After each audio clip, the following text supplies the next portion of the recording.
Assalamualaikum warahmatullahi wabarakatuh. Saya Rini Rawati. Di sini saya akan mempresentasikan mengenai qiraat Al-Quran. Qiraat adalah pengetahuan tentang cara-cara melafalkan kalimat Al-Quran dan perbedaannya dengan menyandarkan kepada penuturnya. Sedangkan riwayat adalah bacaan yang disandarkan kepada salah seorang perawi dari para qurra yang 7, 10 maupun 14. Sedangkan thoriqoh yaitu bacaan yang disandarkan kepada orang yang mengambil qiraat dari periwayat qurra yang 7, 10 maupun 14. Terdapat 7 bentuk-bentuk perbedaan cara melafalkan Al-Quran. Di antaranya yaitu i'rab kalimat tanpa perubahan makna dari bentuk kalimat. Yang kedua, i'rab kalimat sehingga mengubah maknanya. Yang ketiga, perubahan huruf tanpa perubahan i'rab dan bentuk tulisannya. Yang keempat, perubahan pada kata dengan perubahan pada bentuk tulisan dan perubahan makna. Yang kelima, perubahan pada kata dan bentuk tulisan tetapi tidak menyebabkan perubahan maknanya. Yang keenam, perbedaan dalam mendahulukan dan mengakhirinya. Dan yang ketujuh yaitu perbedaan dengan menambah atau mengurangi huruf.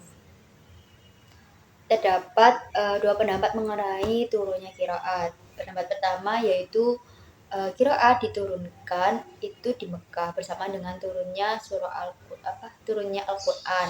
Alasannya adalah bahwa sebagian besar surah yang terdapat dalam Al-Quran itu tergolong surah Makkiyah. Sedangkan pendapat yang kedua yaitu beranggapan bahwa qiraat itu dimulai ketika diturunkan di Madinah bersamaan dengan peristiwa hijrah. Pembagian qiraat dan macam-macamnya di antaranya yaitu qiraat mutawatir. Qiraat mutawatir adalah qiraat yang diriwayatkan oleh orang banyak yang tidak mungkin terjadi kesepakatan di antara mereka untuk berbuat kebohongan. Yang kedua, masyhur. Qiraat masyhur ialah qiraat yang sanadnya bersambung sampai kepada Rasulullah SAW. Diriwayatkan oleh beberapa orang yang adil dan kuat hafalannya serta qiraatnya sesuai dengan salah satu rasam Utsmani.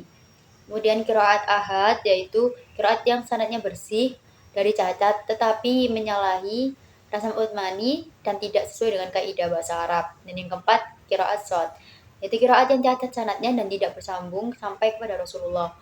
Dan yang kelima, qiraat maudhu yaitu qiraat yang dibuat dan disandarkan kepada seseorang tanpa mempunyai dasar riwayatan sama sekali. Dan yang keenam, qiraat sabi al-mudraj yaitu qiraat yang menyerupai kelompok mudraj dalam hadis. Yakni qiraat yang telah memperoleh sisipan atau tambahan sebagai contoh qiraat Ibnu Abbas pada surah Al-Baqarah ayat 168. Nah, dari sebuah jumlah tersebut terdapat macam-macam qiraat yang dibagi menjadi 3 macam qiraat yang terkenal. Yang pertama yaitu qiraat sab'ah, asharah dan arba'ah. As-sab'ah yaitu qiraah yang dinisbahkan kepada para imam qurra yang 7 yang termasyhur. Di antaranya yaitu Nafi, Ibnu Katsir, Abu Amr, Ibnu Amr, Asim, Hamzah dan Kisai. Sedangkan qiraat asharah yaitu qiraat sab'ah yang ditambah dengan 3 qiraat lagi, di antaranya yaitu Abu Ja'far, Yaqub, Khalaf al-Asr. Dan qiraat arba asharah berarti qiraat yang ditambah dengan 4 qiraat lagi yang disandarkan kepada Al-Hasan, Al-Basri, Mudal Muhaisin, Yahya Al-Yazidi dan As-Sanbudi. Kemudian sebuah qiraat dapat diterima ketika dia memenuhi 3 syarat, di antaranya yaitu sesuai dengan salah satu kaidah bahasa Arab, kemudian sesuai dengan tulisan pada salah satu mushaf Utsmani walaupun hanya tersirat, dan yang ketiga yaitu sahih dan dalam sanadnya. Manfaat kita mengetahui perbedaan qiraat di antaranya meringankan umat Islam dalam memudahkan untuk membaca Al-Quran.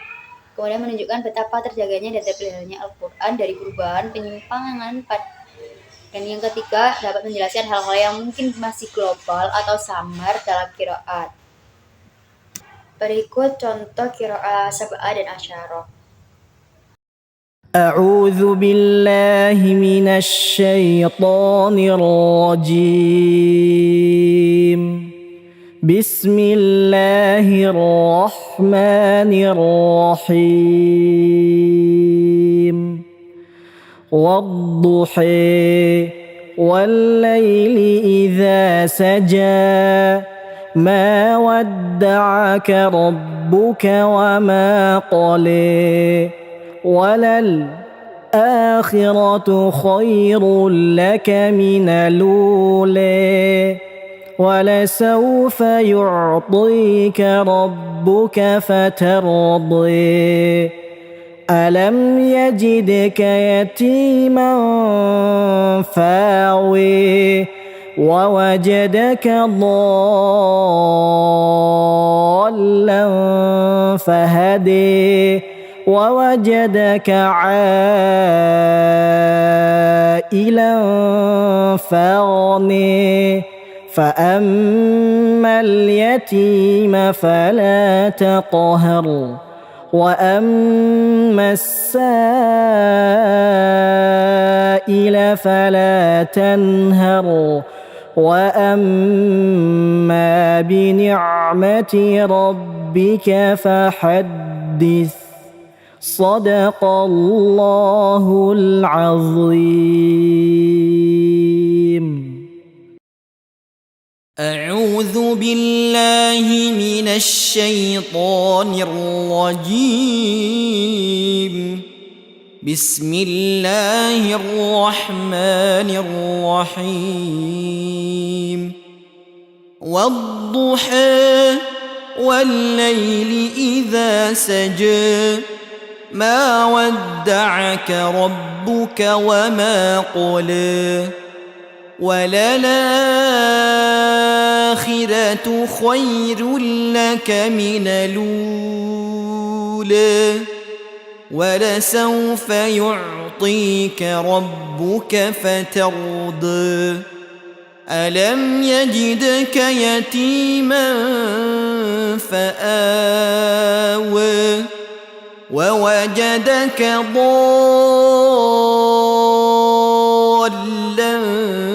فهدى ووجدك عائلا فأغنى فأما اليتيم فلا تقهر وأما السائل فلا تنهر وأما بنعمة ربك فحدث.